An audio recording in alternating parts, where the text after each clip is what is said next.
Hey there, welcome to Film in the Blank. My name's Ian, I watch a lot of movies. Here's everything I watched this month. I started the month off with 1979's Mad Max, written by George Miller and James McCausland, and directed by George Miller. It's so strange to watch George Miller's original creation when the budget was non-existent and he has to rely wholly on substance, not style. That's not to knock Fury Road, which is a masterclass in style that still packs a wallop of substance, but having never seen the original Mad Max, it's hard not to view this as lacking the panache of Fury Road. The energy is also harder to maintain as Miller fine-tunes the tone in real time over the course of the film. Still a solid action film, so 3 stars. Then some Stephen King with The Monkey, written and directed by Osgood Perkins. This was about what I was expecting, some darkly funny kills, moderately slick editing, Theo James cosplaying as an everyday person with everyday person looks. There weren't many surprises or moments that made me reassess what I was expecting. I did think it was more successful though than Osgood Perkins' sleeper hit from last year, Longlegs, by letting the director focus more on the dark comedy aspects and less so on the twisty plot aspects. 3.5 stars. Up next, Call Me By 2016's Your Name, written and directed by Makoto Shinkai. This is flat out one of the prettiest animated films of all time, right up there with Howl's Moving Castle, The Hunchback of Notre Dame, or Into the Spider-Verse. I'm sure it's a bit too lens-flary for some people, but combined with the grand fantastical story it's telling, the eye-popping visuals really add to the film mightily. I've been trying to explore more in the anime realm, and if you're equally not as well versed in it, Your Name is a super accessible entry point that'll impress you with the boldness of its story and the emotional hooks it sinks into you. 4 stars. Then a nice little surprise of a film, Nightbitch, written and directed by Marielle Heller. The early promotional photos for Nightbitch delivered one of the most disconcerting and heinous photos of Amy Adams I can imagine and had me worried. Luckily, like Marielle Heller's excellent previous films, A Beautiful Day in the Neighborhood and Can You Ever Forgive Me, Nightbitch is a great showcase for her lead actor, but she aims even higher thematically to deliver a film that is more nuanced and cinematic than either of those films. It loses some of the broader entertainment value a weaker director would have packed into the outlandish story, but that's not a bad thing. What's left is something more true to the subject matter of motherhood, identity, and mutability. I think a rewatch would raise my score some, but right now I'd give it 3.5 stars. Up next, a crime film with the horror movie's title, 2007's Before the Devil Knows You're Dead, written by Kelly Masterson and directed by Sidney Lumet. This pains me to say, but Ethan Hawke was very miscast in this. I don't knock any actor for taking any part they could to work with the great Sidney Lumet, but his energy didn't match the kind of weaselly fuck-up energy his character needed, and it threw off the vibe of everything else around him. I did like how the script played with time and blending the different character storylines together, but nothing more than an alright crime thriller at the end of the day. 3 stars. And I followed that up with another Sidney Lumet film, 1971's The Anderson Tapes, written by Frank Pearson and directed by Sidney Lumet. I can't emphasize enough the icy chill that ran down my spine seeing the words "and introducing Christopher Walken" flash on screen and trying to conceptualize a time before every straight man I've ever met has forced me to rate their Christopher Walken impression within an inch of my life. Other than that, this is one of Sidney Lumet's weakest films for me, 2.5 stars. Then a big slice of humanity with 1955's Pather Panchali, written and directed by Satyajit Ray. First, I'm really glad I watched this as Satyajit Ray would have wanted, sandwiched between episodes of Love Island All-Stars my fiancé made me watch, that really set the tone nicely for this drama about a poverty-stricken Bengali family. I was hoping this drew me in as much as other Ray films I've seen like The Hero or The Big City, especially with its stellar reputation in the film world, though ultimately I didn't connect with it on that powerful of a level. I still really liked it and thought the cinematography in particular was the strongest of any Ray film I've seen. 4 stars. Up next, Captain America Brave New World, written by Julius Ona, Peter Glanz, and Matthew Orton, and directed by Julius Ona. After the very icy reception this film received most places, I wasn't surprised that this teetered between average and boring for much of the runtime for me, but I was surprised that it had one of the flimsiest storylines of an MCU film. Not much felt earned or flowed in a natural way without heavy manipulation of the stakes. 2 stars.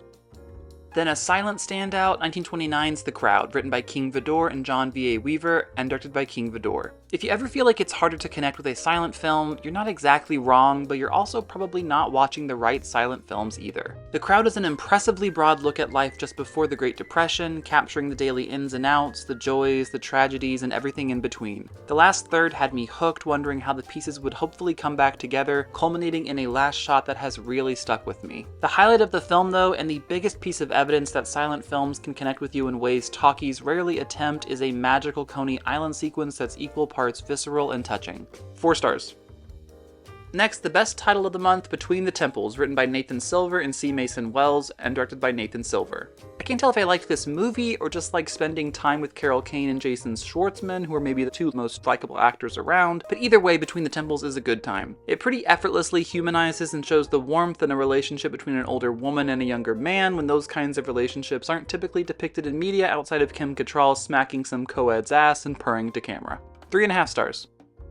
Then some Italian thrills with 1970's The Bird with the Crystal Plumage, written and directed by Dario Argento. Giallo horror films are a subgenre I'm pretty unfamiliar with, but if The Bird with the Crystal Plumage is any indication of just how twisty, bloody, and sexualized they are, I'm in. The film follows an American writer who's drawn into a serial killer's web when he witnesses an attempted murder in Rome and conducts his own investigation into the killer's identity. It gets bogged down a bit with how it offloads some of its eyebrow-raising lore, but that's what all the visceral showiness is there to distract from, right? It also has the best line of the month with the elegantly written, "Bring in the perverts." 3.5 stars.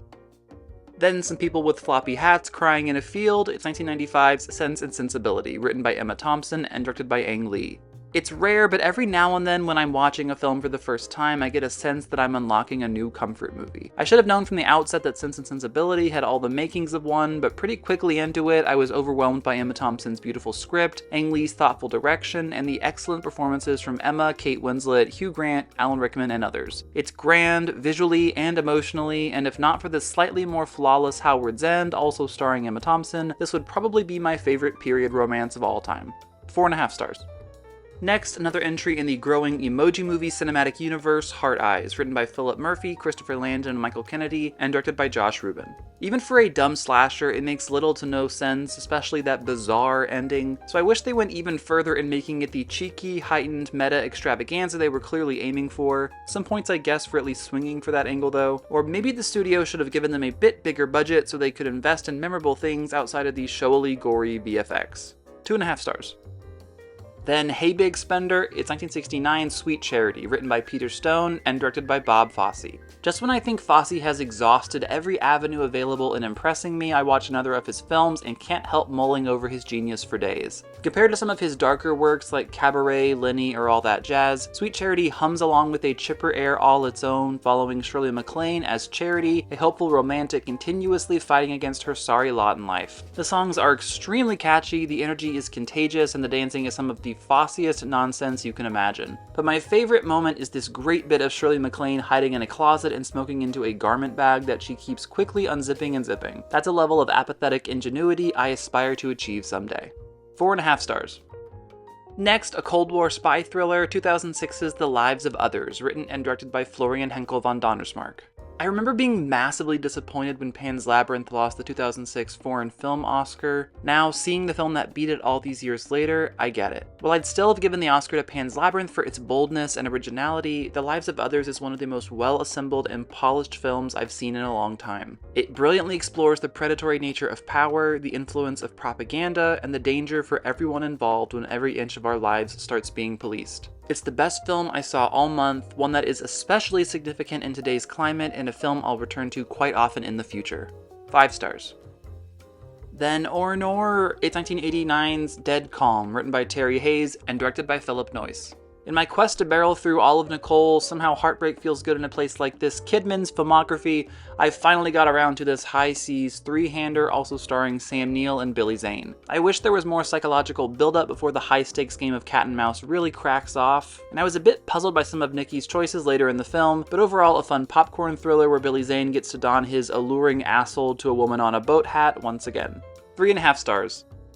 Then Gird Your Loins, it's 1935's Dangerous, written by Laird Doyle and directed by Alfred E. Green. When Bette Davis plays unlikable, she doesn't pussyfoot around. Her character of washed-up, alcoholic stage actress Joyce Heath has more going on than just being unlikable, but she's definitely a hard character to root for, especially for a role that won Davis her first of 2 Best Actress Oscars in the 30s. The film itself didn't wow me with hyperbolic plot points and a puzzling lack of grounding in the main relationships we're supposed to be invested in. Betty's great, but it's pretty forgettable overall, so 2.5 stars.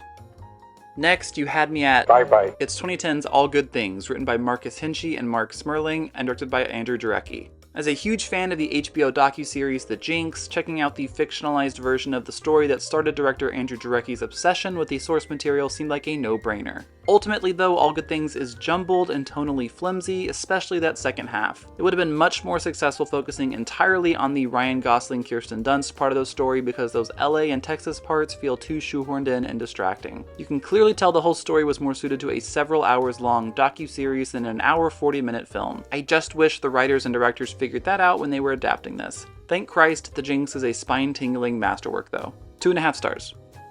Then some Hitchcock with 1956's The Wrong Man, written by Maxwell Anderson and Angus MacPhail, and directed by Alfred Hitchcock.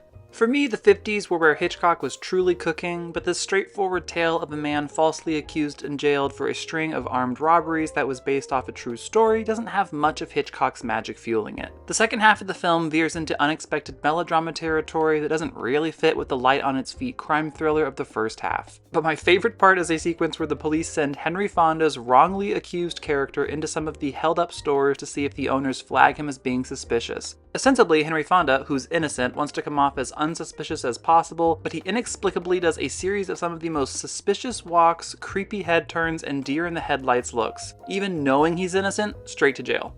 3 stars. Next, a reminder to tip your delivery people, it's 2004's Takeout, written and directed by Sean Baker and Shi-Ching Su. 20 years before he became the first person to win 4 Oscars for a single movie with the Best Picture winning Anora, Sean Baker was making films with the same level of heart, intention, and grounded optimism. Along with his co-director Shi-Ching Su, Baker tells the story of Ming, an undocumented Chinese immigrant working as a delivery person as he tries to get out from under the thumb of these smugglers who hold a sizable debt over him. It reminds me in the best way of the Dardenne brothers' 2 Days, One Night, and how it effortlessly turns a mundane series of doorstep interactions into microaggression-fueled high drama. More than anything though, it underscores that Sean Baker is the king of naturalistic filmmaking, the prince of his character's humanity, and the jester of cosmic indifference. Rain on. 4 stars. Next, off to the coal mines for 1970's Women in Love, written by Larry Kramer and directed by Ken Russell. For a film called Women in Love, I sure wasn't expecting a nude male wrestling scene to be the most erotic part of it, but it's very clear the 2 male leads in this are playing a very different game than the 2 female leads, with each dancing on opposite sides of numerous lines relating to gender, power, curiosity, and pride. Glenda Jackson is fantastic, although I'm a bit surprised she nabbed the first of her 2 Oscars for this, but Glenda's a powerhouse of a performer, so I get it. 3.5 stars. Next, a Best Documentary nominee at this past year's Oscars, Soundtrack to a Coup d'etat, directed by Johan Grimonpré.